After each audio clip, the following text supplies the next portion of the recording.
Hello and welcome back. We are almost done with our chapter 21. Hey, that rhymes. Pretty cool.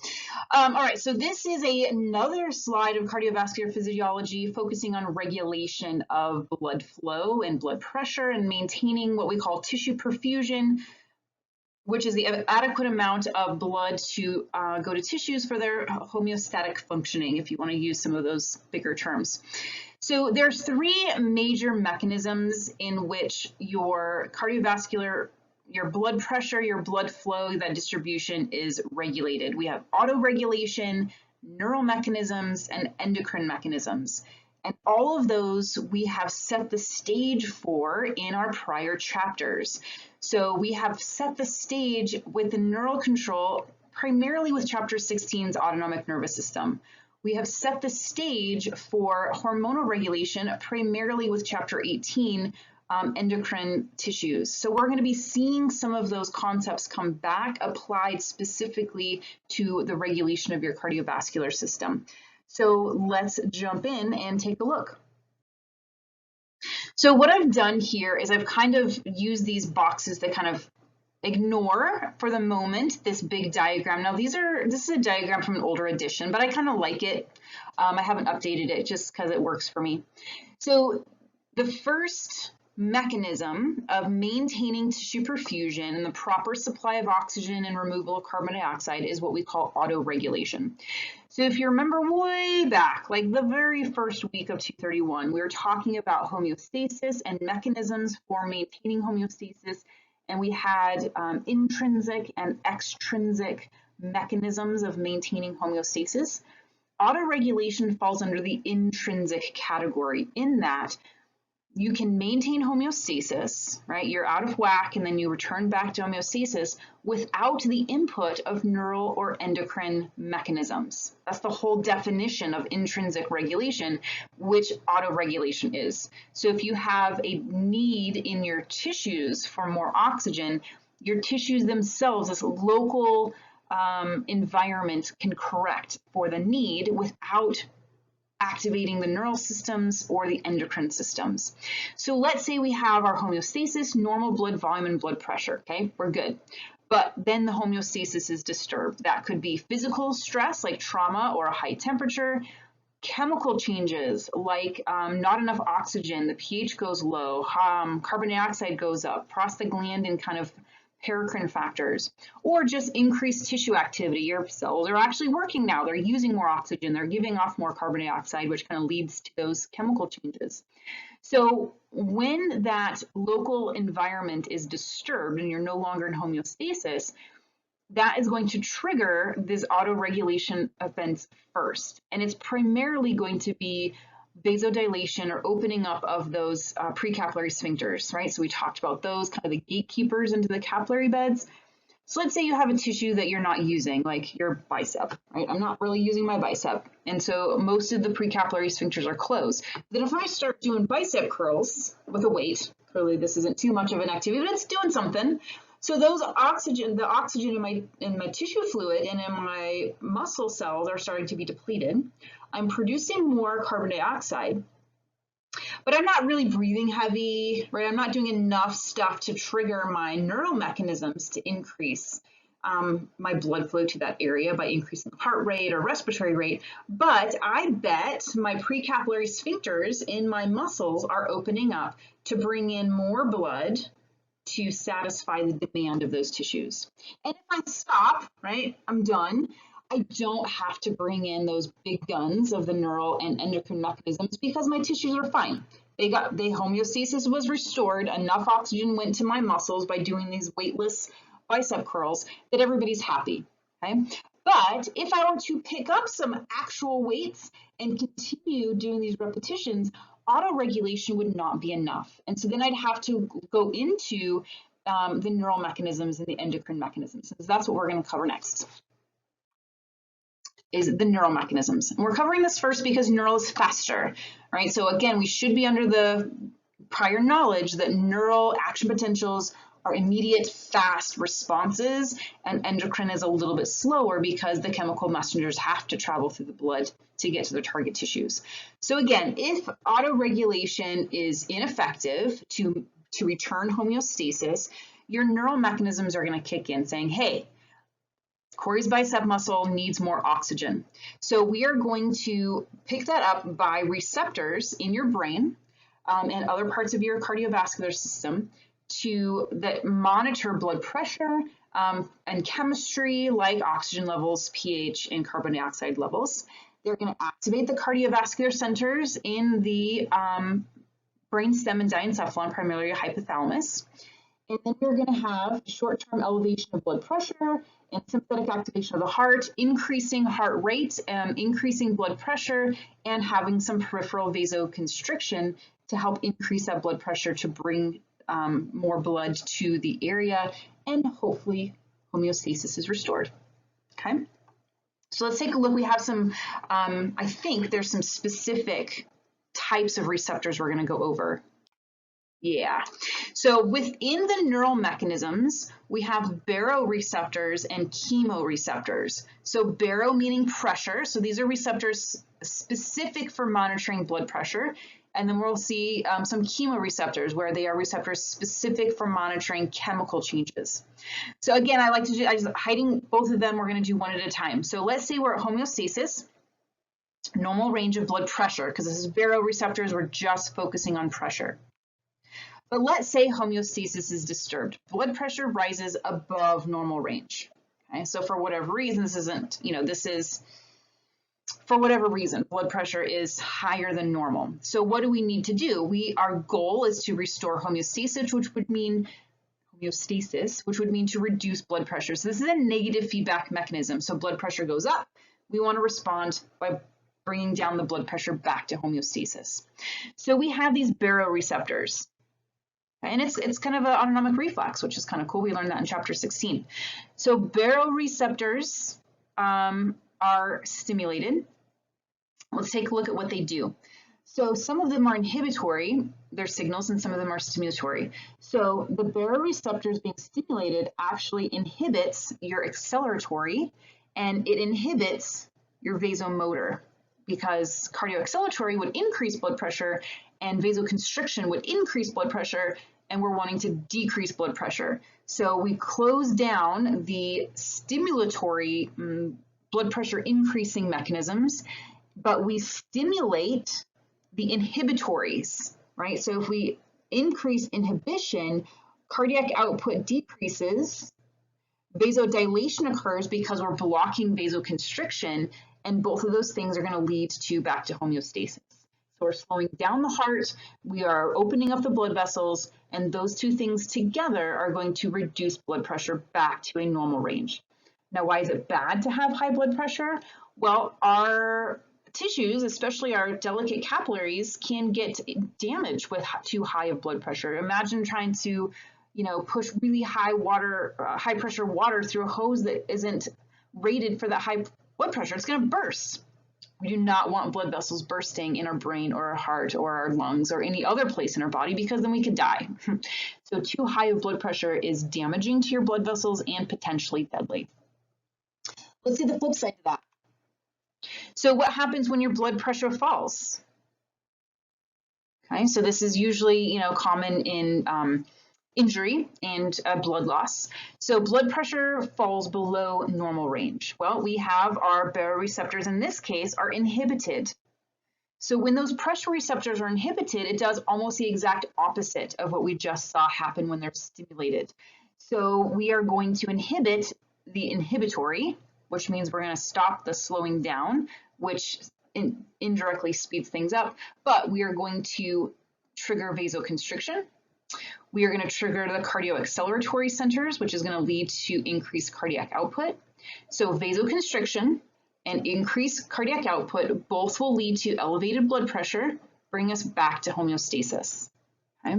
So we have these receptors embedded in our heart and blood vessels and brain to recognize when blood pressure changes. When blood pressure gets too high, the baroreceptors are stimulating, saying, hey, blood pressure is too high, let's slow things down. When the blood pressure gets too low, those baroreceptors are inhibited, which they themselves respond by beefing things up and increasing blood pressure. So another type of receptors that are associated with neural mechanisms are the chemoreceptors. So as their name implies, they are monitoring chemical changes, which is primarily oxygen, carbon dioxide, and pH. And as we'll learn in 233, carbon dioxide and pH are very tightly connected. So let's say we are in homeostasis. Normal oxygen, normal CO2 levels, pH is homeostatic. But let's see, there's a problem. Too much CO2 leads to too low of pH, which means acidic, right? Acidic conditions, or your carbon or your oxygen levels are too low in your blood and your CSF. Your chemoreceptors are saying, hey, something's not right. We don't have enough oxygen. We have too much carbon dioxide. The pH is too acidic. What do we need to do? Well, we are going to do a couple things. One, to deal with the oxygen and carbon dioxide issue and pH, we are going to stimulate our respiratory centers. Pons and medulla, we're going to increase the respiratory rate. That's going to help to increase oxygen levels and get rid of the carbon dioxide. Yay. We are going to stimulate your cardioacceleratory and your vasomotor systems. So that's going to lead to an increase in cardiac output and blood pressure paired with higher exchange in your lungs. We're going to bring back homeostasis. Okay? And back here, don't forget, we are going to inhibit the inhibitory, which just helps to increase the stimulatory side of things. So this is a chemoreceptor response when homeostasis is disturbed, when we have too much carbon dioxide and too low of pH or not enough oxygen. So your respiratory rate increases, your cardiac output increases, your blood pressure increases, and those things should be good enough to bring more oxygen, get rid of the carbon dioxide, and bring our pH back into balance. Okay, so let's say autoregulation didn't fix the problem. These neural mechanisms didn't fix the problem. So now we can kind of call in our second or rear guard here of this problem with our endocrine mechanisms and try to fix the problem. Now, note that if autoregulation is ineffective, the neural mechanisms and hormonal mechanisms might be triggered at the same time. Neural mechanisms are going to happen faster because it's action potentials. Endocrine mechanisms will be in the works as neural mechanisms are trying to fix it. And if they can't, then we'll have the endocrine ready to go in a few minutes as opposed to a few milliseconds. So when we have the endocrine mechanism stimulated, that is going to do a more long-term increase in blood volume and blood pressure, trying to restore homeostasis. So let's take a look at some of those examples. All right. So this is the second time we're going to be taking a look at the renin-angiotensin mechanism and EPO. So you first were introduced to that back in chapter 18, and I said we're going to see this again. So here we are seeing it again. We're going into a little bit more detail than just the introduction that we did in the others, other endocrine tissues back in chapter 18. So let's say again we're starting with homeostasis. This is going to be the response with a decreased blood pressure and blood volume. So if you're dropping blood pressure and blood volume, that's bad. Just like too high of blood pressure can damage your capillaries and cause you to die. Too low of blood volume and blood pressure means your tissues are starving and you could die. So we really want to stay in homeostasis with blood pressure and blood volume. So in our response, in our hormonal response, we have this short-term mechanism, which is your sympathetic activation. Now you might be saying, hey, sympathetic activation, that's nervous. Watch out. But if you remember, sympathetic activation triggers the adrenal medulla to release epinephrine and norepinephrine into the bloodstream. Let me go back to red. Blue on blue is kind of hard to see. So epinephrine and norepinephrine from the adrenal medulla are hormonal. So that's why this is sympathetic activation is in the hormonal mechanisms, because that's what we're talking about system-wide activation with these hormones that is going to increase cardiac output in peripheral vasoconstriction. Okay, so that's part one. Part two takes a little bit longer because there's a couple different things we can do. I'm going to talk about the outer circle here first. So I'm going to go this way. So if you have decreasing blood volume, one of the ways you can increase blood volume is to increase blood cells. So remember, EPO, erythropoietin, increases the number of red blood cells. That is going to help increase blood volume. So that's addressing the volume part with more blood cells. The blood pressure part will also come because you get more blood, you have more pressure. Then we're going to come back up here to what renin does. So this is what we call the renin-angiotensin mechanism. Renin-angiotensin. Yeah, I thought there was an abbreviation, but I can't think of it. So renin is an enzyme. It is not a hormone, but what it does is there is a precursor hormone, that an inactivated precursor hormone that's just floating around in your blood. It's called angiotensinogen. Angiotensinogen. When renin is released, it converts angiotensinogen into angiotensin 1. Angiotensin 1 gets converted into angiotensin 2, which is really the active part of this whole response. So that's why they're focusing primarily on just angiotensin 2, even though there's kind of a cascade event that has to happen before you get to angiotensin 2.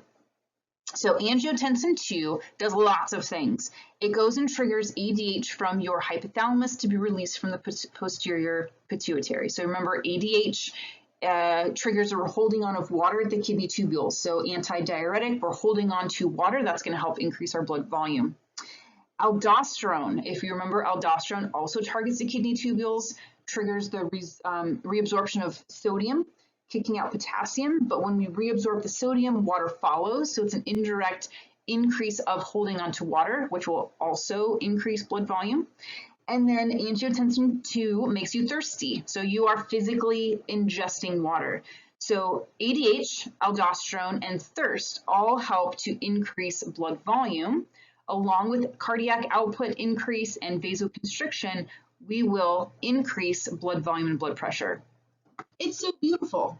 And once you start getting the hang of these things, it really is intuitive in that, okay, so if we don't have enough blood volume and blood pressure, how do we fix that? Well, we make more blood with more blood cells and more plasma, which is EPO and your angiotensin, and we increase blood pressure by increasing cardiac output and vasoconstriction, right? So we're increasing the resistance, increasing blood pressure. Okay. Well, what happens hormonally if we have too much blood pressure and blood volume? So that is the opposite, right? So that's a bad thing. We had baroreceptors to help us with that. Neurally, do we have hormones to help us with too much blood volume and blood pressure? And yes, we do. So let's say we have an increased blood volume and blood pressure. There are receptors located in your heart, kind of these pressure stretch receptors. They're like, okay, my heart's dealing with too much blood right now. We've got to get rid of some of that volume. So we have our natriuretic peptides. Remember ANP and BNP? Atrial natriuretic peptide and brain natriuretic peptide. So again, back in chapter 18, I said we don't need to focus on the details. Well, here's the details now. So these natriuretic peptides come from the heart. The ANP comes from the atria. The BNP, even though it says it's called brain natriuretic peptide, it actually comes from the ventricles of the heart. So I don't know why they call it brain. There's probably some reason.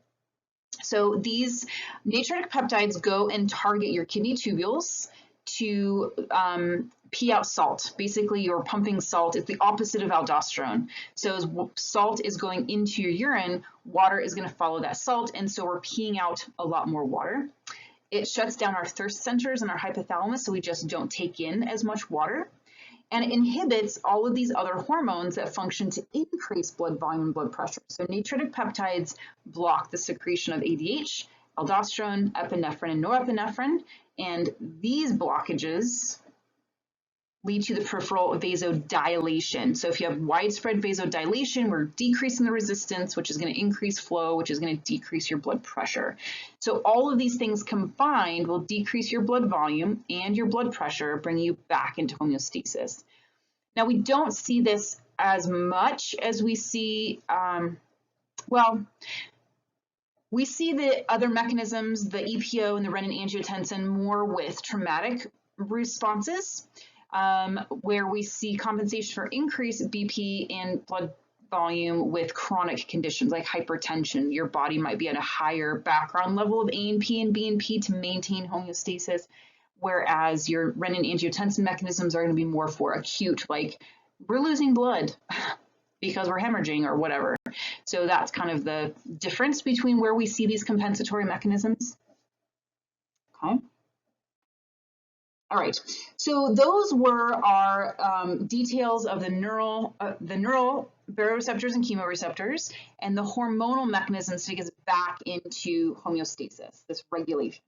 So these last couple slides, this particular slide, we're gonna take a look at how your blood distribution changes based on exercise. So here we have our total cardiac output at rest.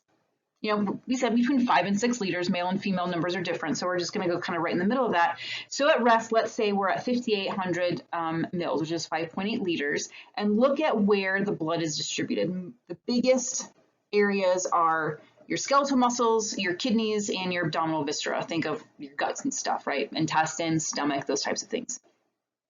So now let's say you're doing some light exercise, right? Heart rate's increasing, cardiac output's increasing, not quite double, but pretty darn close. What happens to those major places where we saw blood at rest? Well, skeletal muscles go way up, kidneys go down, and abdominal viscera goes down. Okay? So we're sending more blood, we're shunting, opening up those precapillary sphincters in our skeletal muscles, closing up the precapillary sphincters in our digestive viscera and our kidneys. Think sympathetic activation / exercise, right? Heart goes up a little bit, brain's about the same, skin goes up quite a bit. Why do you think? Why would we increase blood supply to the skin? Heat thermal regulation, right? We're going to make more heat because we're, burning ATP in our skeletal muscles, so we want to send more blood to our surface for evaporative cooling, and other things typically go down. Now let's say we're really like cranking it up. Look at our cardiac output. What? 17,500 mils, so that's 17 liters pumped per minute. Where is it all going? Well, our skeletal muscles crazy high, skin's gone up, heart's gone up, brain's staying the same. Isn't that amazing? Brain stays the same. Kidneys go way down, digestive viscera goes way down, and other stuff is just still kind of shunted away from that. So we're seeing huge increases to our skeletal muscles and our skin for the most part when we're doing that strenuous exercise, which makes sense because that's the part of the body that's doing the work. We've got to, produce ATP and burn ATP, those myosin heads, and by doing that we produce heat. We've got to cool it down to maintain our thermal regulation. We're in the middle of exercise, we don't have to be making urine as much, and we don't have to be doing our digestion as much. So those things the blood gets shunted towards your working tissues. Okay, and then lastly, just an overview of cardiovascular response to hemorrhaging. And you might say it looks a lot like the hormonal response to low blood volume and low blood pressure, and you're right, but it's kind of combined with the neural responses as well. So we have our nervous system, right? Pain, stress, fear, anxiety, higher centers triggering your sympathetic activation. Excuse me, our baroreceptors and chemoreceptors coming in, which also kind of help with our higher centers. We have our endocrine long-term responses with ADH, angiotensin II, aldosterone, EPO, all of those things. So together, this is just like, let's combine neural responses and hormonal responses to low blood volume, low blood pressure, because that's what happens when you're hemorrhaging. Blood is, your closed circulatory system is now open. Blood is pouring out of your blood vessels, and that's not supposed to happen. So what do we need to do to maintain homeostasis? And so a lot of times when people are losing blood or have lost a lot of blood and they're being treated by emergency responders or in the emergency room, they might have a pulse, and their pulse is going to be really fast. But it's not a very strong pulse. Sometimes it's called thready or a weak pulse because you're losing blood volume, the blood pressure is tanking, but your body's like, these are all the things I can do to try to maintain blood pressure. I'm going to increase my my heart rate, right, to try to increase cardiac output, going all the way back to cardiodynamics in chapter 20. I'm going to try to do some vasoconstriction to, first of all, halt blood loss as much as possible, but increase the blood pressure in the remaining intact blood vessels to try to keep the blood going primarily to your brain. That is like the #1 location that blood needs to go to, because neurons cannot survive more than 2 or 3 minutes without oxygen. They only can do cellular respiration. They do not rely on fermentative processes like skeletal muscles can. So they're going to start dying off in a couple minutes. So your body's like, get the blood to the brain, and it just kind of throws everything at it. And hopefully the emergency treatment will allow that person to survive. But unfortunately, if there's too much blood loss, organs just start to fail, and your brain fails, and your heart fails, and your kidneys fail, and then your whole body fails. So, all right, that is it. So that wraps up our physiology part of chapter 21.